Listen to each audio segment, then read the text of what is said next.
pemirsa SMKJ TV, ketemu lagi sama aku Hikmah di segmen Poji TV kali ini. Nah, di segmen Poji TV kali ini tentunya aku nggak sendiri dong. Aku kedatangan duta genre nih teman-teman. Sebelumnya kita kenalan dulu yuk. Halo semuanya, perkenalkan nama saya Azai Birnandita Marantiwa. Saya dari SMA Negeri 1 Pegandon.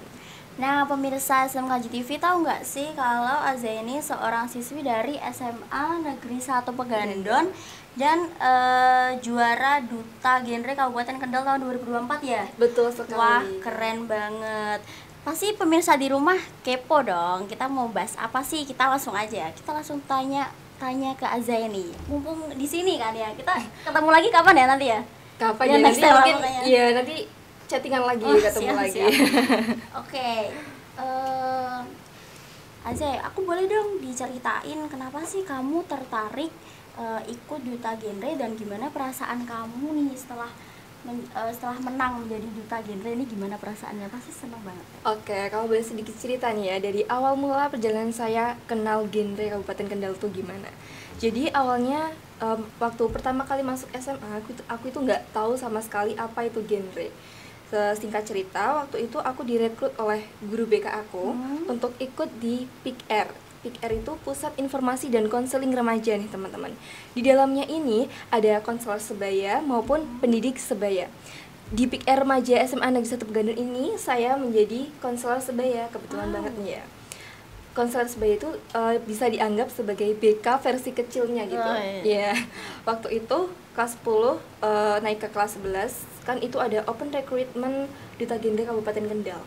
Nah, singkat cerita ada pembina BK saya itu menyuruh saya untuk ikut audisi tersebut. Jadi waktu itu saya tuh nggak tahu apa sih itu genre. Jadi saya searching dulu kan, riset dulu di Google maupun di sosmed kan banyak itu ya. Saya riset dulu. Ternyata genre itu sebuah wadah untuk remaja. Jadi sasaran genre itu sasaran remaja gitu. Jadi waktu mengetahui itu saya jadi lebih memacu semangat saya gitu. Karena itu kan kita mengajak remaja untuk berdampak positif bagi sekitarnya. Nah itu waktu itu saya langsung ikut genre. Saya dibimbing oleh namanya Bu Anggun dari PKKBD Pegandon. Waktu dibimbing itu 1 minggu bimbingannya, saya sama teman saya namanya Ananto dan ada satu adik kelas saya juga namanya Sarah. Waktu 1 minggu bimbingan itu bener-bener saya nggak familiar sama materi tersebut. Nah waktu 1 minggu bimbingan udah saya insya Allah saya matang gitu. Waktu seleksi itu ya udah ngalir aja gitu karena baru seumur hidup saya ngikutin seleksi duta gitu kan ya. Dan baru kenal juga kan. Iya betul sekali. Terus waktu seleksi itu menurut saya seleksi duta genre Kabupaten Kendal ini lumayan susah dan wah masya Allah banget sih ini rintangannya. Kalau tanpa support keluarga dan teman-teman maupun bapak ibu guru saya agak tahu nanti ujungnya gimana. Terus waktu itu saya tuh gak berharap untuk menang gitu. Jadi saya ya udahlah ngalir aja, menang kalah itu kan urusan belakangan gitu. Terus singkat cerita waktu pengumuman juara 3 besar itu ya, saya tuh kaget. Kan 10 besar dulu, 10 besar, 6 besar, terus 3 besar. Saya tuh kaget. Nama saya disebut nomor 3. Azai Birnandita, saya tuh langsung melongo gitu, langsung nangis. Iya, speechless banget, netesin air mata. Teman-teman saya juga yang hadir nangis semuanya. Terus kayak gak nyangka banget bisa di tahap ini gitu. Awalnya saya itu merasa kok saya gitu, emang saya pantas jadi duta gitu. Terus akhirnya teman-teman saya yang ngeyakinin sama anak-anak genre semuanya merangkul saya pasti bisa. Kalau saya diberi amanah ini saya harus bisa menjalankan, mau nggak mau harus bisa menjalankan gitu ya, karena udah diberi amanah gitu.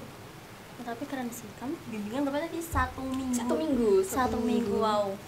Pasti emang apa ya? Pasti di situ udah kayak kalau semisal ya, pasti di situ kamu kayak udahlah, orang belum terlalu familiar banget, bimbingan cuma 1 minggu. Ternyata memang udah jalannya Tuhan ya buat. Iya, betul sekali. Gitu aja. Keren loh. Keren. Bahkan yang mungkin ya di luar sana yang udah belajar banyak mengenai ini pun kadang mereka nggak masuk gitu. Jadi memang benar-benar ini udah diamanain buat kamu gitu. Iya, makasih ya, terima kasih. Nah terus kalau pengalaman paling berkesan selama menjadi duta genre itu apa sih?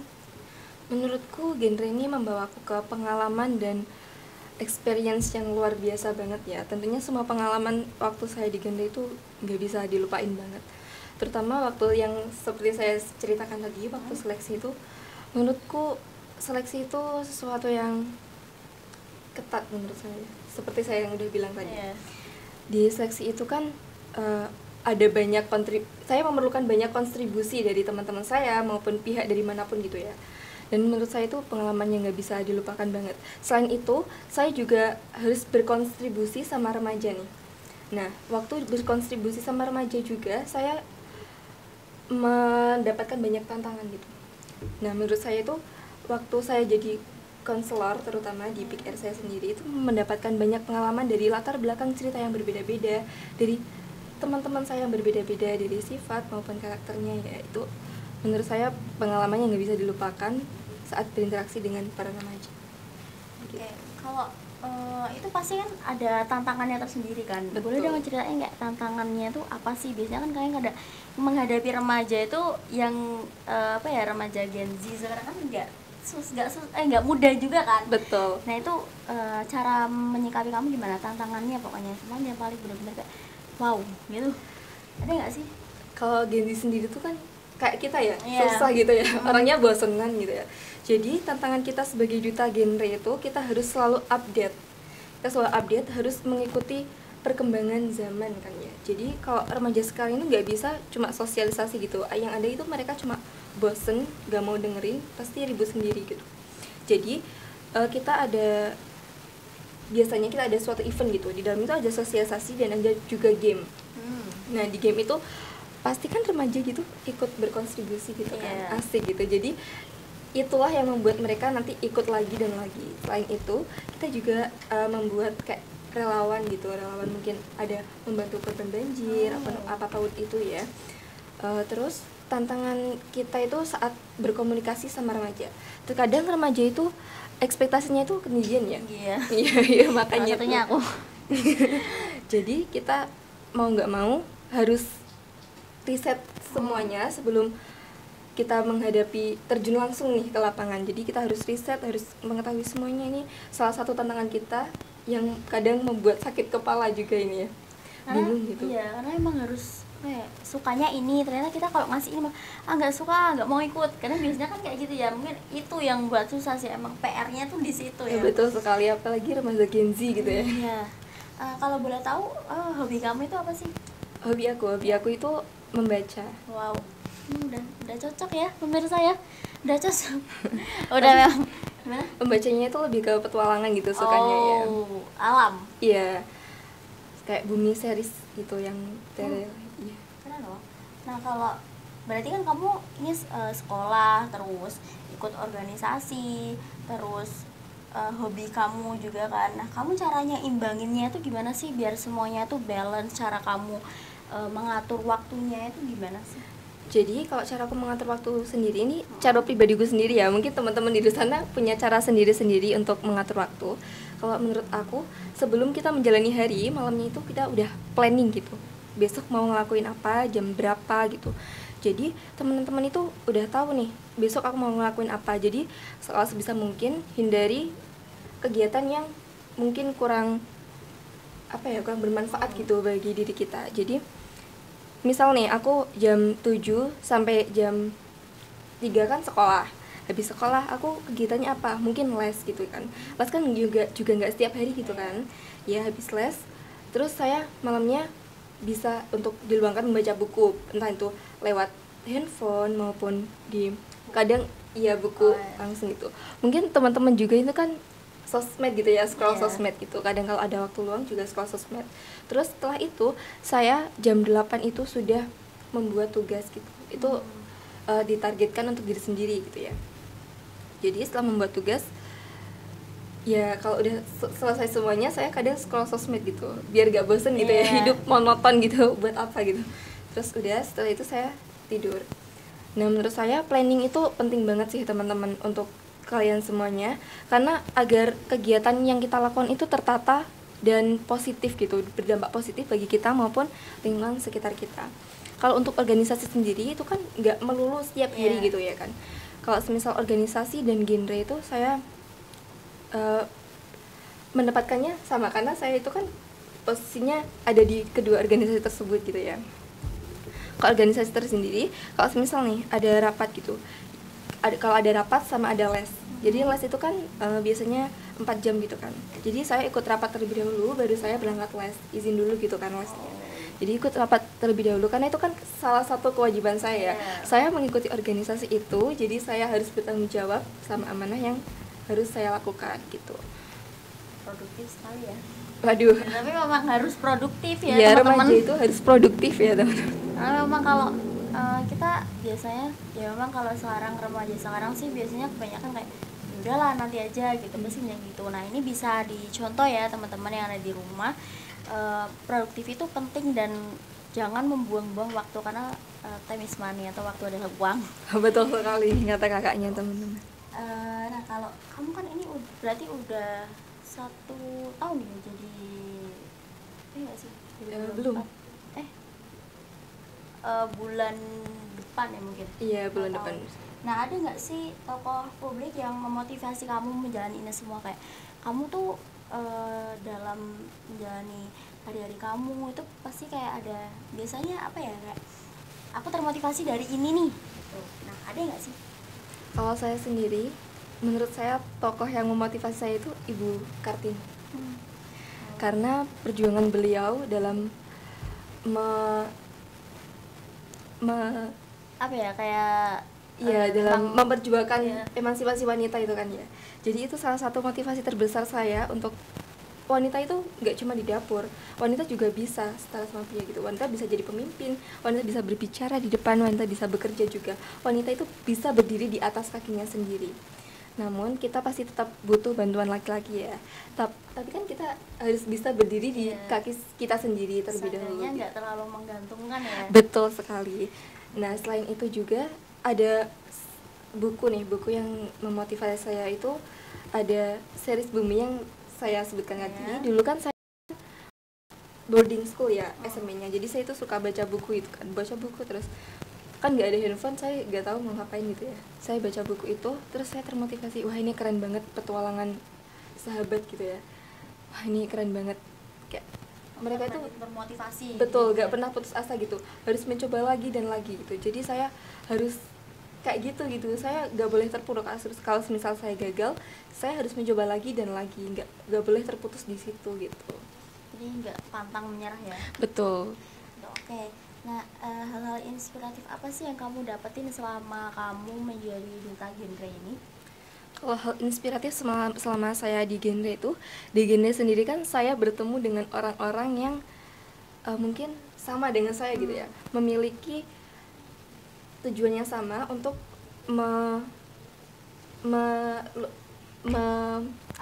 kayak mungkin sama-sama untuk bertujuan untuk tujuannya remaja gitu ya, positif. Iya betul, gitu. untuk menyebarkan hal yang positif untuk remaja gitu ya. Jadi saya selama di genre itu kan bertemu orang-orang yang tentunya punya pencapaian hebat ya, punya pencapaian hebat dan mimpinya itu nggak kaleng-kaleng gitu kan ya. Jadi saya itu terinspirasi sama orang-orang di lingkungan saya. Terus ada pepatah mengatakan juga kan ya, kalau lingkungan itu sangat penting untuk kita bertumbuh. Jadi mulai dari keluarga, teman-teman maupun lingkungan sekitar kita itu sangat berpengaruh untuk kita bertumbuh nih teman-teman.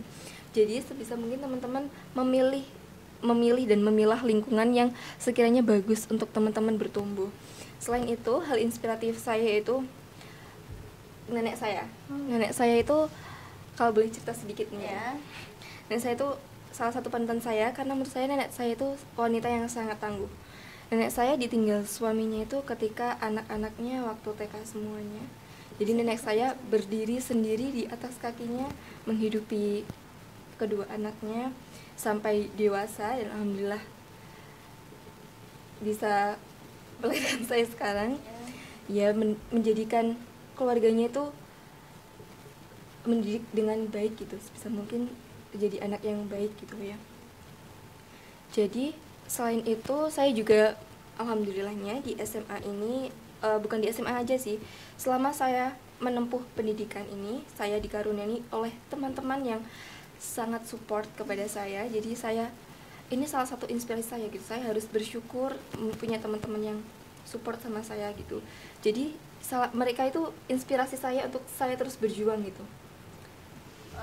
Termotivasi juga ya, kayak aku udah di sini, aku udah berdiri di sini, teman-temanku semuanya support, kayak lebih semangat aja nggak sih? Iya betul. Kayak aku harus semangat, aku harus gapai itu, pokoknya aku harus gapai itu. Apalagi lingkungan yang udah punya pencapaian yang wow gitu ya teman.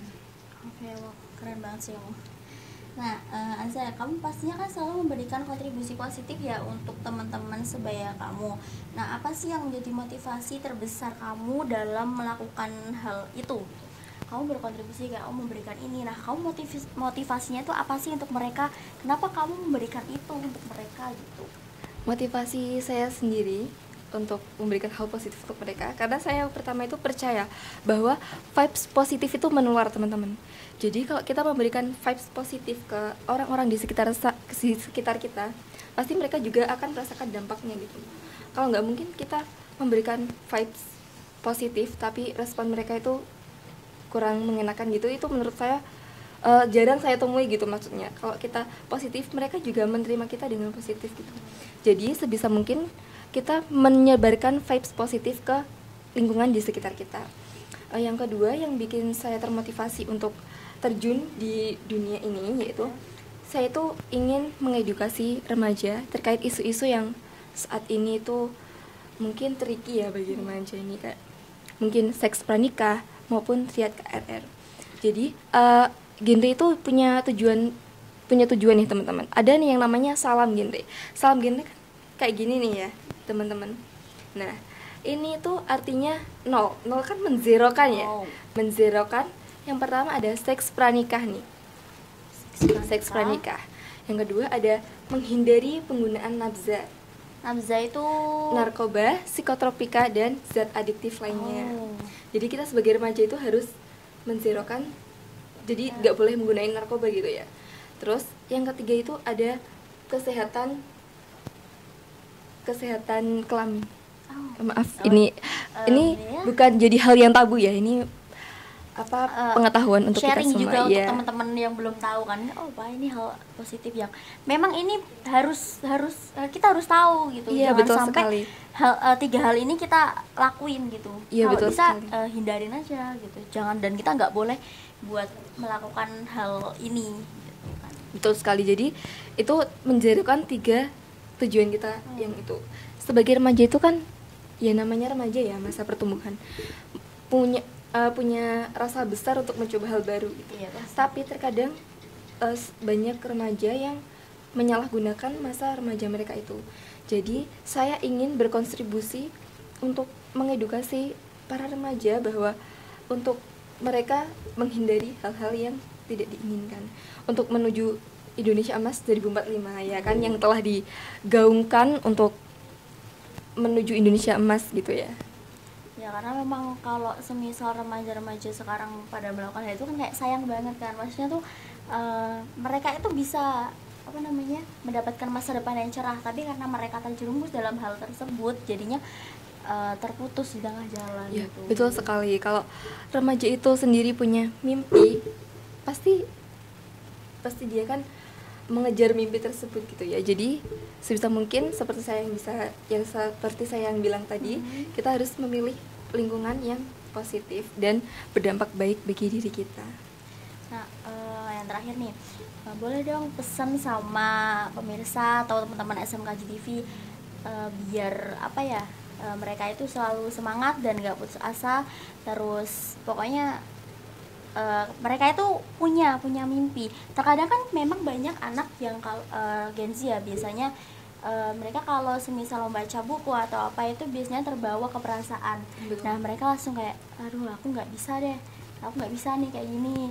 Terus nanti ada quotes atau dia aku bisa, tapi terkadang kita membaca artikelnya kayak aku nggak bisa nih, masih jomplang gitu. Nah pesen dong buat teman-teman SMK GTV nih, pesan kamu buat teman-teman SMK GTV. Nah, pesan saya untuk teman-teman semuanya nih ya, terutama dalam penggunaan sosial media nih. Teman-teman itu harus memilih konten edukatif dan positif gitu. Terkadang kalau misal kita kan scroll TikTok gitu, ada quotes yang sedih-sedih gitu ya. Kita kan jadi ikut sedih gitu. Sebisa mungkin kita punya pendirian nih. Kita habis ini mau apa, mimpi kita mau apa. Jadi kita punya pendirian, kita nggak terbawa arus gitu sama beranda sosmed kita gitu ya. Jadi teman-teman itu harus punya pendirian untuk diri sendiri. Jangan mudah terbawa arus sama orang lain, apalagi perkataan yang dilontarkan oleh orang lain. Kalian harus percaya bahwa kalian itu bisa. Kalau kalian mau, kalian pasti bisa.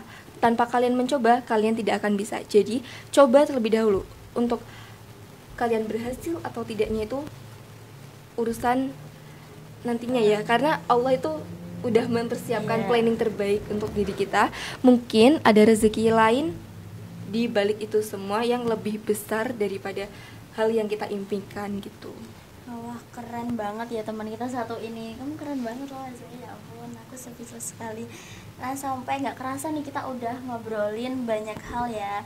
Nah, gimana nih teman-teman podcast kali ini?